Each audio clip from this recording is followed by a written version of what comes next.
Welcome to the only daily podcast focusing on compliance news of the day. Each morning, start your day with a cup of coffee and Tom Fox, the voice of compliance, to hear about 4 of the top compliance, corruption, or leadership stories you will need to start your day. The Daily Compliance News is a production of the Compliance Podcast Network. First, a word from this month's sponsor, Ethico. In the delicate arena of compliance, every conversation matters.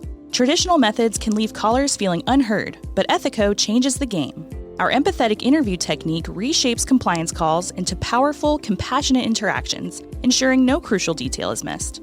It's about creating a conversation that matters, that resonates, that makes a difference. Be the change in your compliance approach. See the transformation for yourself at ethico.com/CPN. Book a demo, try our free ROI calculator, and explore the white paper by Tom Fox, The ROI of Compliance. The Daily Compliance News for May 3, 2024, the TikTok and Bribery edition. And we begin with that story from the South China Morning Post, which reports that TikTok has internally disclosed 61 misconduct cases involving employees who were fired or charged by authorities for accepting bribes, leaking data, claiming expenses inappropriately, and other wrongdoings.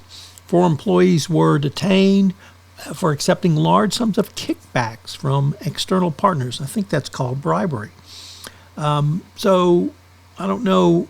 We don't know at this point if any of these were in the United States, but this is something that is certainly going to draw the attention of U.S. regulators. And if they're engaging in this in China, wouldn't be surprising if they were doing it here. Next up, from the Risk and Compliance Journal, Minky Sun reporting that the Commodity Futures Trading Commission has named its first chief artificial intelligence officer, responding to the Biden administration's push to govern the use of AI across the federal government. The regulator named Ted Kauk, who currently serves as its chief data officer and director of its data division, to the role. He will help develop the agency's strategy to oversee and enforce the financial markets. Next up from Bloomberg, Bill Hwang. Remember him? Well, he was the head of the family office known as Archegos Capital Management. And back in March of 2021, he made headlines because he managed to erase $36 billion in assets of the family-owned business. The collapse cost its lenders some $10 billion and contributed to the downfall of Credit Suisse. He is now facing trial in New York on charges of fraud and racketeering that could put him behind bars for literally the rest of his life. His trial begins March 8th. And finally, from the New York Times, Federal Trade Commission on Thursday approved Exxon Mobil's acquisition of Pioneer Natural Resources as long as Exxon excludes Pioneer's chief executive from its board going forward. There's a lot more information coming out about this Pioneer chief executive, but the regulators clearly viewed that as a conflict, and Exxon quickly acceded to that request so that the deal could go through.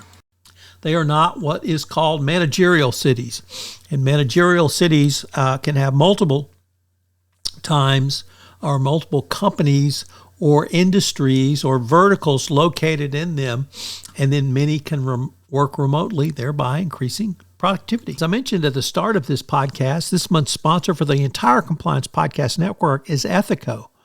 Have you ever wondered how to show the ROI of your compliance program? Have you struggled with the budgeting process, getting the funds you want for your compliance program? Well, I've partnered with Ethico to put together a white paper on the ROI of compliance, which shows you not only how to demonstrate ROI, but also how to speak finance when you're sitting across from the CFO with your budget proposals.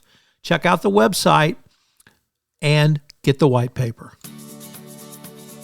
The Daily Compliance News is a production of the Compliance Podcast Network and a proud member of C-Suite Radio. Thanks so much for listening. I hope you'll join me again tomorrow.